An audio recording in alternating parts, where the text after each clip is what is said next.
Olá, queridos irmãos, queridas irmãs, amigos e amigas.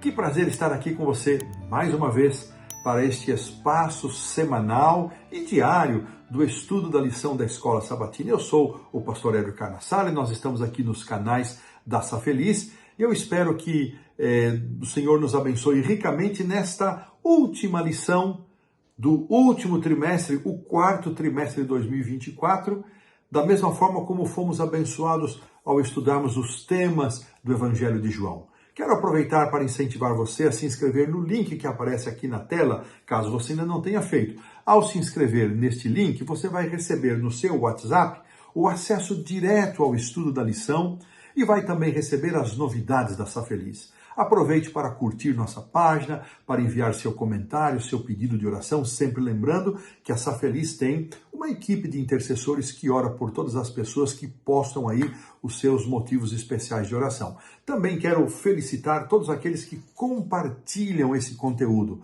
Tenho certeza que muita gente é alcançada pelo seu compartilhar, que de outra forma não receberiam esta mensagem. Que Deus possa abençoar esta missão que você adotou e este esforço que você faz a cada semana.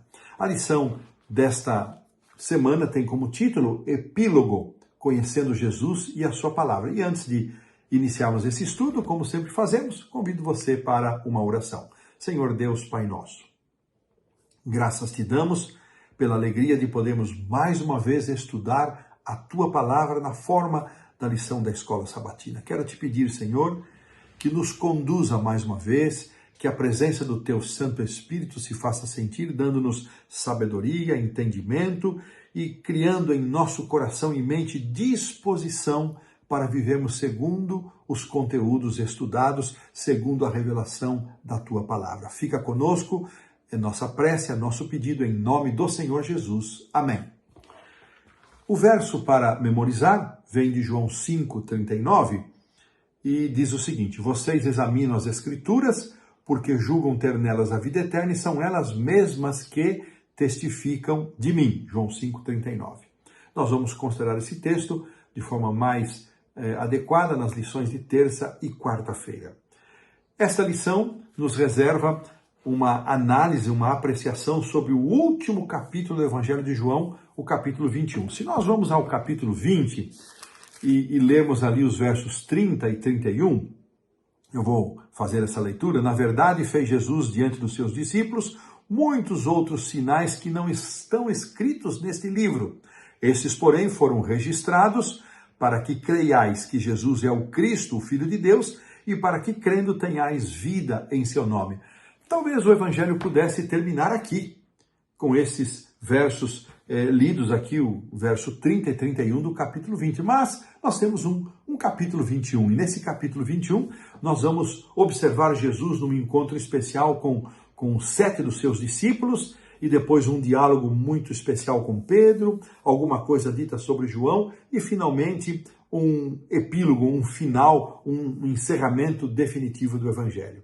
Os autores nos ajudam a compreender que o Evangelho de João, assim como o Evangelho de Marcos, curiosamente, estudamos Marcos no terceiro trimestre, João agora no quarto trimestre, eles terminam com um encontro de Jesus e seus discípulos na Galileia.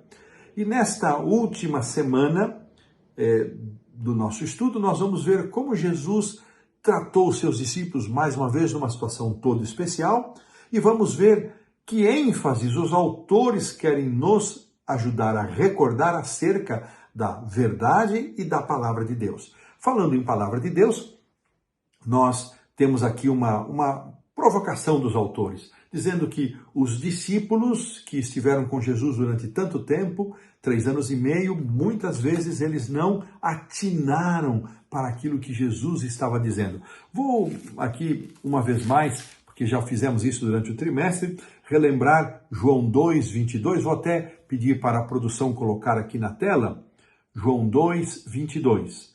Quando, pois, Jesus ressuscitou dentre os mortos, lembraram-se os seus discípulos de que ele dissera isto, e creram na Escritura e na palavra de Deus. Então, os discípulos caminharam um tempo com Cristo e só depois da ressurreição, e talvez depois da ascensão é que eles foram ter clara compreensão e creram de fato nas coisas que Jesus havia dito e feito.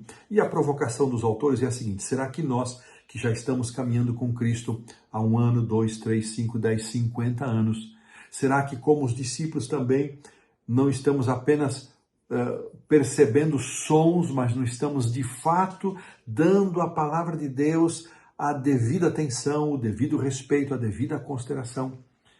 Ao estudarmos esta semana, ver o encontro de Jesus com seus discípulos ali na Galileia e recordarmos coisas que já estudamos durante esse trimestre, que nós possamos ter a bênção oferecida por Deus em nosso coração de reafirmarmos a nossa crença em sua palavra, a nossa crença na verdade, a nossa crença na pessoa maravilhosa do Senhor Jesus. E desta maneira, pomos aqui um ponto final na lição do sábado à tarde. Avançando para a lição do domingo, nós vamos ter o título Encontro na Galileia. E aqui então, o capítulo 21 vai nos dar esta informação de que Jesus tornou a se manifestar, e João diz que junto do mar de Tiberíades, e foi assim que ele se manifestou. Estavam ali presentes, diz o verso 2, Simão Pedro, Tomé, Natanael, os 2 filhos de Zebedeu e mais 2 de seus discípulos, 7 dos seus discípulos. E assim, Pedro, com esses 6 colegas, eu posso imaginar, com tudo aquilo que havia acontecido, com a negação de Pedro, 3 vezes negando a Jesus, com os discípulos todos fugindo, com exceção de João, eu imagino que eles devem ter sentido um desânimo tão profundo, um desânimo total.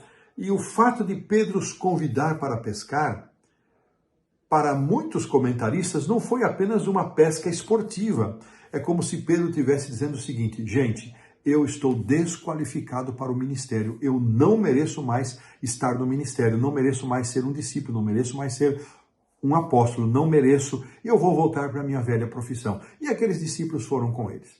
E aqui o relato vai nos dizer que eles entraram no barco e naquela noite nada apanharam. Mas ao clarear do dia, ao clarear da madrugada, diz o texto, estava Jesus na praia. Para eles, apenas um estranho. E eles não reconheceram Jesus. Olha que interessante.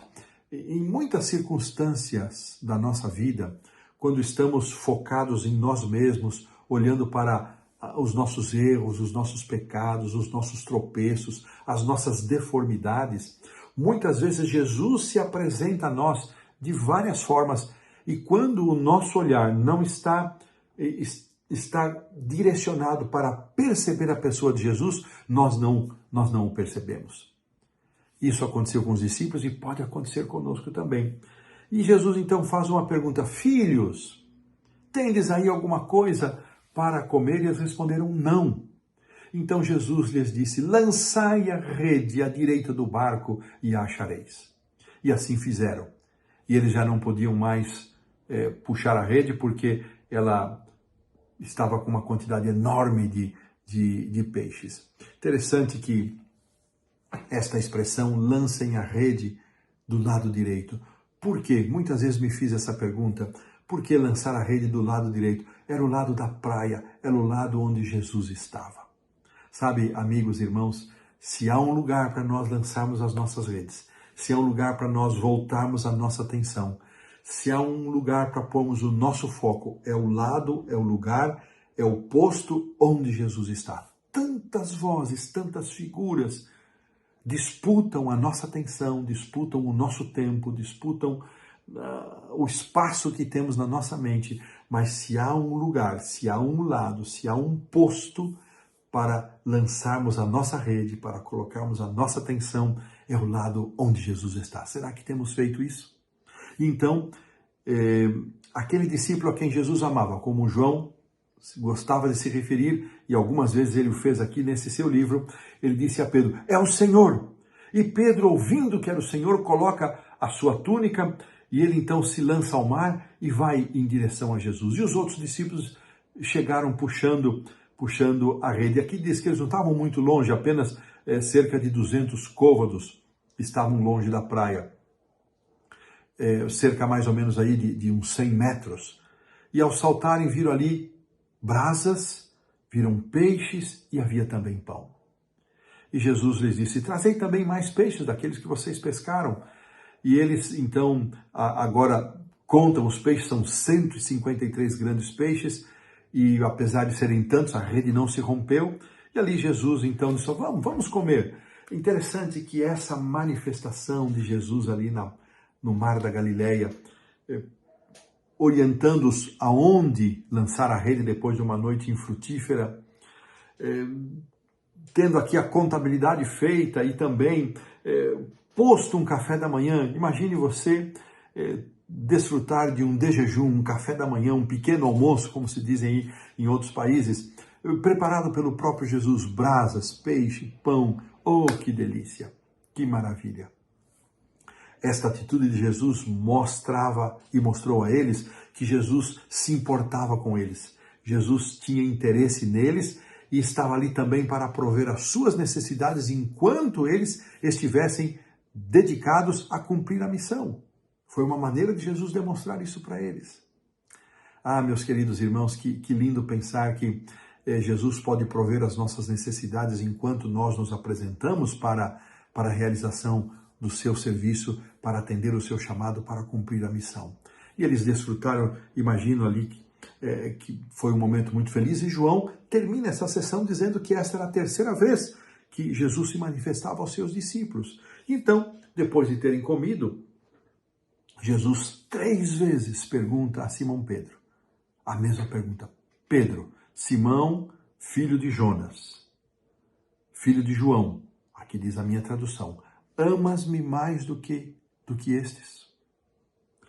E Pedro responde: Senhor, tu sabes que eu te amo. E Jesus responde, verso 15, apacenta os meus cordeiros. Jesus torna a perguntar pela segunda vez: Simão, filho de João, ou filho de Jonas, tu me amas? E ele respondeu: sim, Senhor, tu sabes que te amo. E Jesus disse: pastorei as minhas ovelhas, verso 16. E no verso 17, pela terceira vez, Jesus pergunta a Simão, filho de João, filho de Jonas, tu me amas? E Pedro entristeceu-se por ele ter dito pela terceira vez, tu me amas? E respondendo, verso 17, ele disse: Senhor, tu sabes todas as coisas, tu sabes que eu te amo. E Jesus lhe disse: apacenta as minhas ovelhas.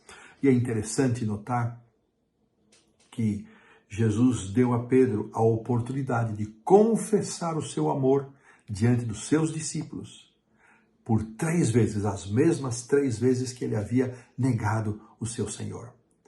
Na cultura oriental, uma pessoa que nega um amigo era profundamente vergonhoso, um ato profundamente vergonhoso, do qual a pessoa dificilmente se recuperaria.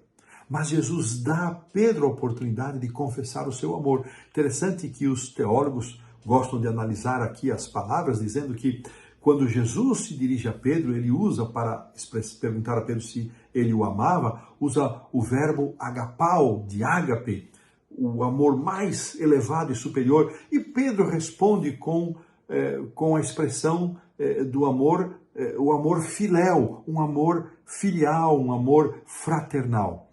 Há várias interpretações, mas eu me agrado da que a lição colocou, e parece ser também o pensamento corrente aqui entre os adventistas, que ao Pedro expressar na sua resposta um tipo de amor diferente daquele amor mais elevado que Jesus pergunta a ele estava demonstrando a sua humildade. Ele não podia amar a Jesus da mesma forma como Jesus o amava.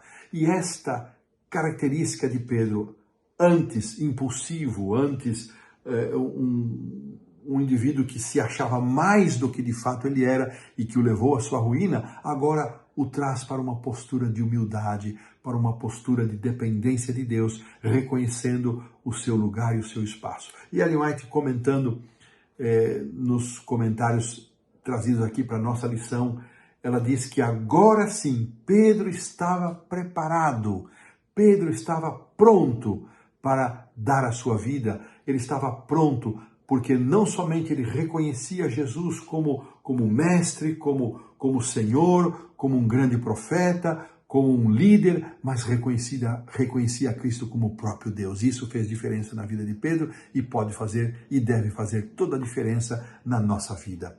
A restauração, uma coisa que eu nunca havia pensado, a restauração de Pedro diante dos seus colegas e todo o papel que ele desempenhou como líder são evidências de que Jesus de fato ressuscitou.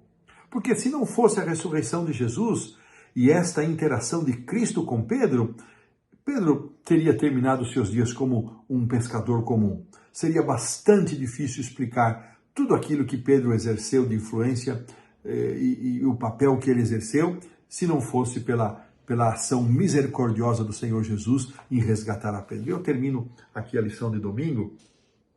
Será que eu estou falando para alguém nesta lição, alguém que esteja nos acompanhando, que precisa ser resgatado por Cristo, que de alguma forma tenha negado o seu Senhor, tenha se colocado numa situação embaraçosa, negando a sua vocação espiritual? Olha a maneira como Jesus lidou com Pedro, essa mesma maneira ele vai lidar com você, meu irmão, ele lida comigo quando tropeçamos e caímos. Que Deus nos conforte com esta certeza, com esta palavra, e desta maneira pomos um ponto final na lição do domingo. Avançando então para a segunda-feira, nós vamos encontrar aqui, após esta sequência, Jesus então diz: Pedro, quando você era jovem, você se cingia a si mesmo, mas vai chegar o tempo, Pedro, em que isso já não vai mais acontecer. E o verso 19 nos afirma que Jesus estava dizendo para Pedro com que tipo de morte Pedro havia de glorificar a Deus. E depois de dizer isso, ele disse: Pedro, segue-me. Há um entendimento de que esta expressão segue-me, esse convite, é para que Pedro seguisse ali à parte, em algum momento na própria praia. Então, aproveitando esse momento de privacidade de Pedro com Jesus, ele pergunta, e viu que João vinha atrás, ele pergunta: e com ele, o que vai acontecer? E Jesus então responde o verso 22, se eu quero que ele permaneça até que eu venha, que te importa a ti? Quanto a ti, segue-me, fica firme, fiel. E aqui João faz um registro no verso 23, que eu acho que merece ser lido. Vou pedir para a produção colocar aí. Então se tornou corrente entre os irmãos o dito de que aquele discípulo não morreria. Ora, Jesus não dissera que tal discípulo não morreria, escreveu João, mas se eu quero que ele permaneça até que eu venha, que te importa? Havia uma intenção, uma ideia prevalecente de que Jesus voltaria antes da morte de João. Como João escreve o seu evangelho já próximo do ano 100, finalzinho do primeiro século, João acrescenta esta explicação para que não ficasse nenhuma dúvida, ou mesmo que esta palavra não fosse tida como sendo a verdadeira, de que Jesus voltaria antes da morte de João, ou que João viveria até a volta de Jesus. João explica que não foi isso. O que ele quis dizer é que Pedro foi dito a Pedro que tipo de morte ele morreria, e não foi respondida a pergunta de Pedro com respeito à morte de João, como ele morreria. E a lição, então, deixa muito claro isso, o Evangelho deixa muito claro, e com isso nós também aqui, os autores aproveitam para extrair aqui uma lição de onde deve estar o nosso foco. Aqui abaixo da pergunta 3, vai aparecer assim: a atitude de colocar o foco em Jesus, em vez de em outras pessoas, é uma das ideias mais importantes da lição desta semana. Com isso, Jesus está dizendo para Pedro: Pedro, o foco, você não tem que estar preocupado com o que vai acontecer com João, você não tem que estar preocupado com o que vai acontecer com este ou com aquele. Cuida da sua vida, esteja você conectado comigo, esteja você ligado a Jesus. Irmãos, quantas vezes nós temos enfrentado desafios, decepções, profundas amarguras, quando colocamos em algum líder da igreja, quando colocamos em algum servo de Deus tanta expectativa, e este ser humano, pecador, comum, tropeça, cai, peca, torna-se público o seu pecado, e parece que uma parte da igreja desaba, Irmãos, esta experiência de Jesus, Pedro aqui, em relação também à morte de João, é um convite para que os nossos olhos estejam postos e fixados na pessoa do Senhor Jesus.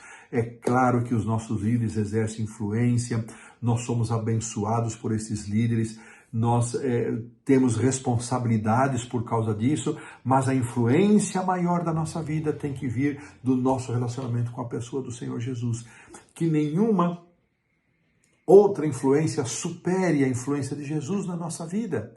Que lição preciosa. Interessante é que ainda há mais 2 versos que os autores não comentam, mas eu quero comentar os versos 24 e 25, dizendo que João diz, olha, este é o discípulo que dá testemunho destas coisas, e ele é que escreveu, seu testemunho é verdadeiro, e ele faz aqui no verso 25 uma afirmação interessante, há, porém, ainda muitas outras coisas que Jesus fez, se todas fossem relatadas uma por uma, creio que nem no mundo inteiro caberiam os livros que seriam escritos. Aqui, João termina o seu livro chamando a atenção para a pessoa do Senhor Jesus, exaltando a obra de Cristo, exaltando o ministério de Cristo, os sinais que ele fez, as maravilhas que ele fez, e é para onde nós também somos chamados para olhar. Vamos nos concentrar, irmãos, na pessoa maravilhosa do Senhor Jesus, naquilo que ele fez, naquilo que ele faz, naquilo que ele ainda fará.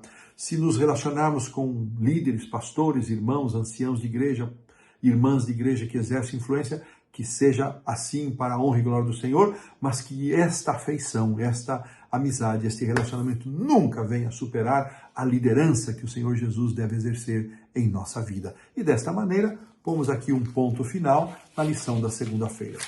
As lições de terça e quarta, elas vão resgatar 2 momentos ali especiais. Eu me refiro a 2 momentos porque eu vou destacar 2 momentos, eles apresentam vários outros textos, mas eu quero aqui destacar o primeiro momento que aparece na terça-feira, o diálogo de Jesus que aparece no capítulo 8 com os líderes da sua nação, e depois o milagre feito, nós já consideramos isso, de um oficial, filho de um oficial que foi até Jesus, relatado no capítulo 4. Vamos então começar aqui na lição da terça-feira, lembrando este diálogo. Foi um diálogo que termina de uma maneira muito dura, muito forte. Jesus precisou falar com eles de uma forma muito incisiva, porque eles questionavam a Jesus, questionavam suas palavras, questionavam sua missão, questionavam sua messianidade, questionavam tudo acerca de Cristo. E o verso 41 aqui do capítulo 8 nos diz o seguinte: vós fazeis as obras de vosso pai, Jesus dizendo para eles. E disseram eles, não somos bastardos, acusando a Jesus. Foi uma espetada em Cristo, porque temos um pai que é Deus. E Jesus então vai responder a eles, verso 42. Se Deus fosse de fato o vosso pai, certamente vocês me haveriam de amar, porque eu vim de Deus, e aqui estou, porque não vim de mim mesmo. Olha que coisa interessante, Jesus diz a eles, se vocês de fato tivessem a Deus como pai, vocês me amariam, porque eu vim de Deus. Qual a razão? Jesus faz aqui uma pergunta. Qual a razão porque vocês não compreendem a minha linguagem? E ele vai responder, é porque vocês são incapazes de ouvir a minha palavra. E ele vai dizer por que são incapazes. E aqui é duro, é pesado. Porque vocês são do diabo, que é o vosso pai, e quereis satisfazer-lhe os desejos. Que coisa impressionante. Jesus está sendo questionado por seus irmãos, pelos líderes da sua nação, é chamado de bastardo, e Jesus disse, olha, vocês dizem que tem a Deus como pai, mas se Deus fosse o vosso pai, vocês me aceitariam, me amariam, porque eu vim de Deus. Mas vocês não conseguem sequer ouvir a minha palavra. Por que vocês não ouvem a minha palavra? E aí ele dá essa resposta. Porque vocês têm o diabo como pai, que é mentiroso desde o princípio. Ele é mentiroso, é o pai da mentira. Irmãos, isso é muito sério, é muito forte. Nós precisamos ter uma compreensão muito clara disto para a nossa vida, para a nossa experiência. Será que nós estamos ouvindo a palavra de Jesus? Será que nós temos compreensão, discernimento? Muitos hoje estão torcendo as palavras da Escritura, estão distorcendo porque preferem dar a elas a interpretação que lhes convém. E a estes também se pode dizer o que Jesus disse aos líderes da nação. Vocês não conseguem ouvir a minha palavra, vocês não conseguem entender o que eu estou dizendo, porque vocês têm um outro pai, o pai é o diabo, que é o pai da mentira, que é mentiroso. Irmãos, aqui está sendo colocado para nós, a lição tem como título Luz e Trevas, mais uma vez. A escolha, luz ou trevas, a palavra de Deus ou as nossas próprias inclinações, as nossas próprias interpretações.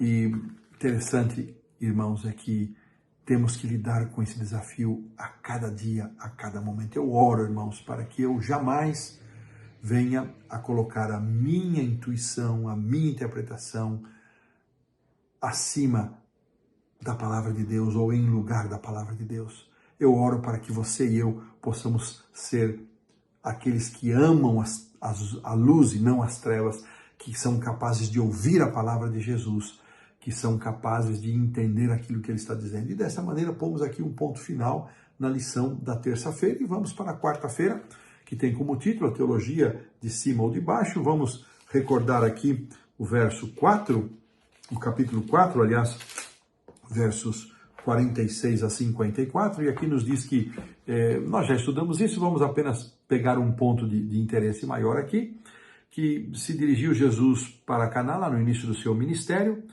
e havia um filho de um oficial do rei, que estava doente em Cafarnaum próximo de Caná, e tendo ouvido dizer que Jesus viera da Judeia para a Galileia, foi ter com ele e lhe rogou que descesse para curar seu filho, que estava à morte, enfermidade grave.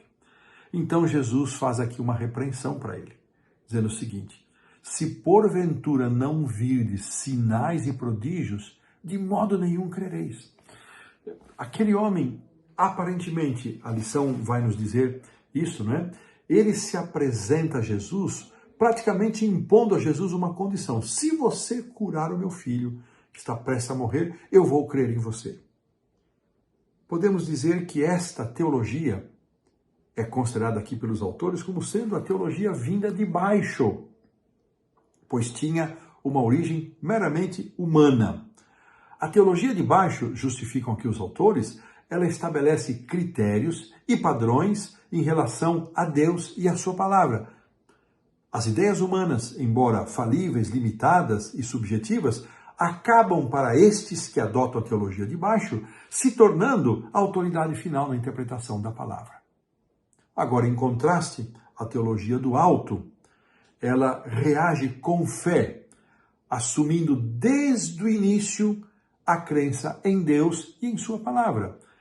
Lembrando, irmãos, que não temos fé por nós mesmos, não somos autoprodutores de fé, produtores de fé, nós necessitamos que esta dádiva, este dom nos seja comunicado pelo Espírito Santo. E quando nós aceitamos esta comunicação que o Espírito Santo nos faz, então nós conseguimos participar desta teologia do alto. Quando a Bíblia é aceita pela fé, e ela, por assim ser, torna-se o seu intérprete, lembrando aquilo que Pedro nos aconselhou: nenhuma profecia é de particular interpretação.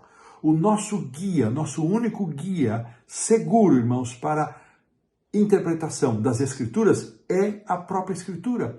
O mesmo se aplica aos escritos de Ellen White. Escritos inspirados, chamados por ela de testemunhos, chamados por nós de espírito e profecia. O mesmo critério de interpretação. Temos que deixar as Escrituras se interpretarem a si mesmas. Por isso que nós, adventistas, optamos e usamos aquele texto de Isaías, um pouco aqui, um pouco ali, e assim nós não construímos doutrina em cima de um único texto, em cima de um único pensamento. A mesma coisa vale para os escritos de Ellen White. Pontos de vista humanos sempre necessitam estar sujeitos à palavra de Deus.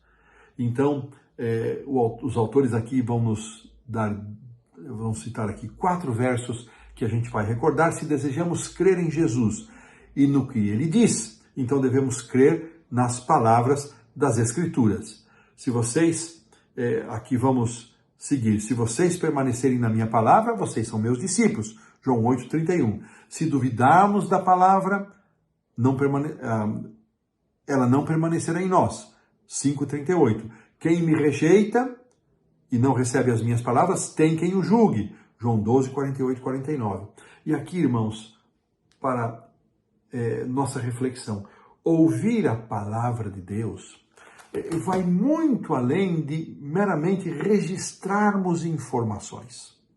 Não é apenas um mero registro de informações. Significa ter um coração transformado e disponível para obedecer, para viver segundo aquilo que foi revelado, aquilo que foi apresentado na palavra.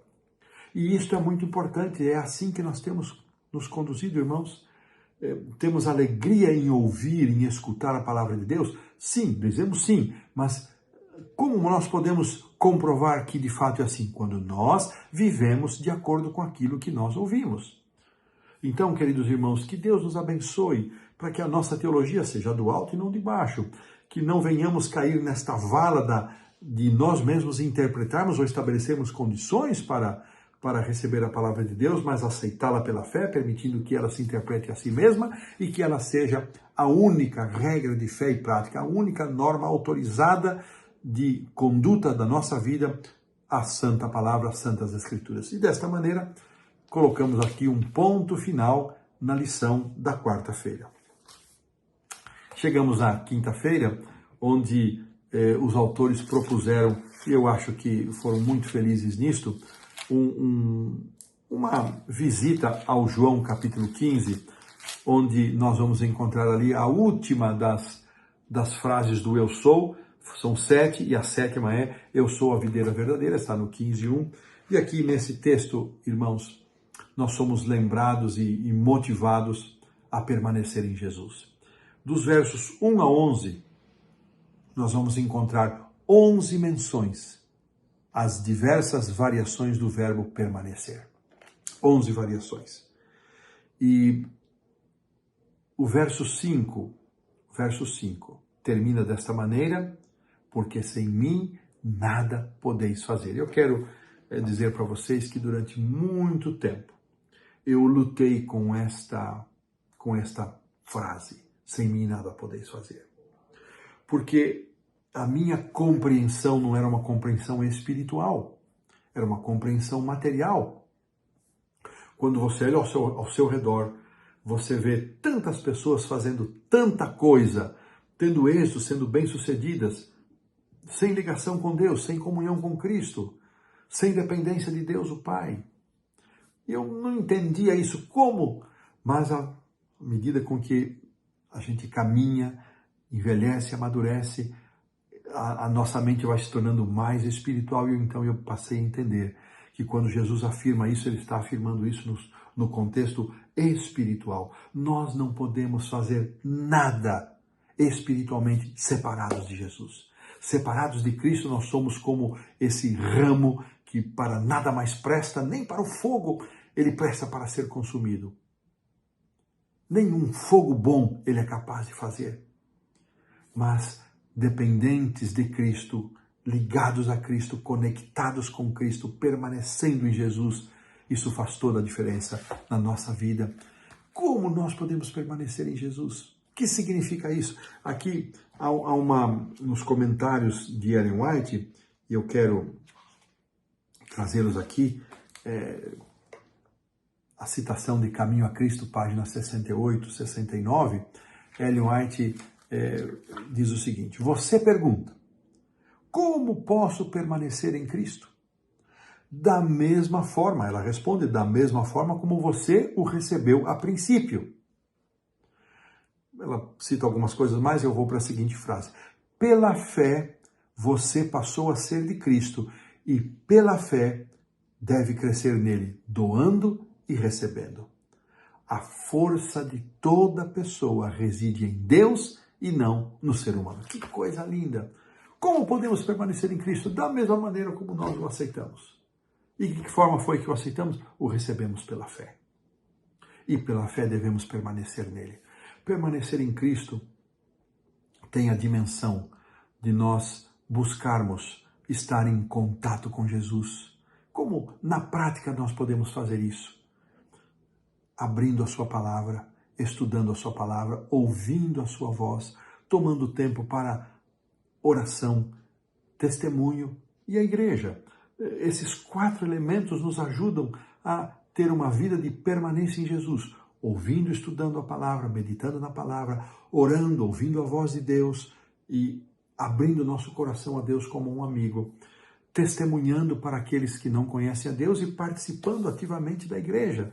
Destas 4 formas, nós, sem dúvida nenhuma, nós estaremos investindo naquilo que é mais precioso para a nossa vida, que é a permanência em Jesus. E eu quero aqui trazer do corpo da lição a citação de Fé e Obras, página 49. Vou pedir a produção, coloque aí na tela a produção para nós, finalzinho da lição da 5ª. A voz de Deus está nos falando por meio de sua palavra. E há muitas vozes que serão ouvidas por nós. Mas Cristo afirmou que devemos acautelar-nos dos que dirão, eis aqui o Cristo, ou ei-lo ali.